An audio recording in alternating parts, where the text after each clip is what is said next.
You know, sometimes you can go through your whole life living a lie until the truth literally comes knocking on the door.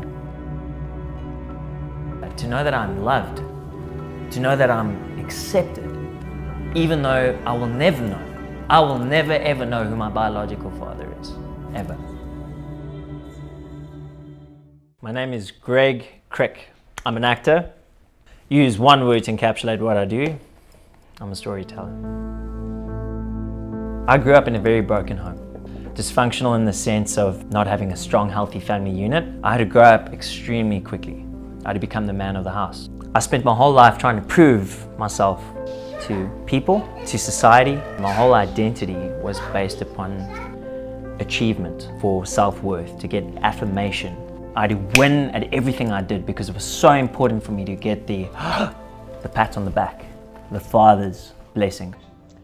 Look, I know what you're thinking. Barney Stinson from How I Met Your Mother. Even better, Kriek from Cape Town, South Africa. There was this national competition in South Africa. We got this opportunity to become a presenter for a very famous TV show, and I made it into the top finalists of the show. And it was quite crazy because it became quite a turning point in my life, because now for the first time, after all these years of toil, I was finally being given a platform to be seen, which was a lifelong dream. And during that period, the craziest thing happened. I had a very abstract yet personal dream. Part of the dream was a literal tree being uprooted and planted in a new environment. The second part of the dream was the home in which I grew up. A very dark image of my childhood and my formative years combined really disturbed me, and this was really strange for me because this was all happening. I had to keep it all together on the outside because literally we were being followed by film crews 24/7. It all built up to a grand finale where I actually didn't win the competition, and literally within that very week, and in the middle of me having the series of dreams, a very unique thing happened. I took my mom for dinner, and as I was sitting at that table, something came over me and I looked my mom in the eye and I said, "Mom, there's something you haven't told me." And as I said those words, it was like a damn wall just bursting open. And my mother broke down. It took her 2 full days to tell me the whole story. But that night, and after that period, I found out that I'm a test tube baby. I carried on. I didn't deal with it at the time. I poured myself into work, pretending I was okay, and it caught up with me until God started revealing who He is. And I went on a hunt. So I went back to the clinic. I tried to find out, you know, if I could figure out who my father was, who my true biological father was. I even took a month off from work in my life, and I literally hiked the El Camino de Santiago to just spend time with God and to figure this thing out that caught up with me finally in my life. It's almost like God reached down into this fake little lie that I'd been living for most of my life, pulled the plug on that and said, "Hey, wake up."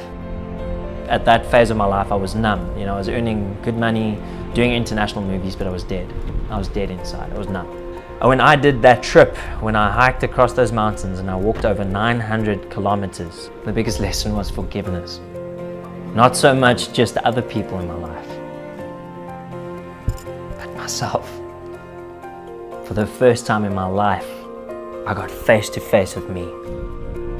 And if the God of this whole universe is telling me that, like, the camera's not rolling, you can just be you. You can sit down, you can kick back, and you can be a son in the Father's house. That changed everything. I got a new name. I got a new name in that time. Caleb.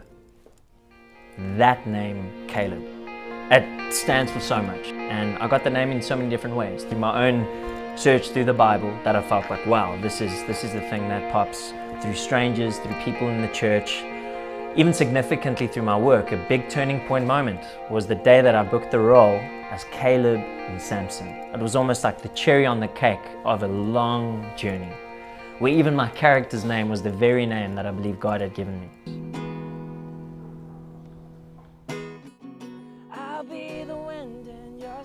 A simple question can be the crux of your whole life. That one question, who am I? That we all ask. And that was my turning point. My turning point was the day I discovered who I truly am. The man that God created me to be. That turning point didn't come out of my own strength, it came from Him. The day He gave me a new name. The day He gave me a new identity.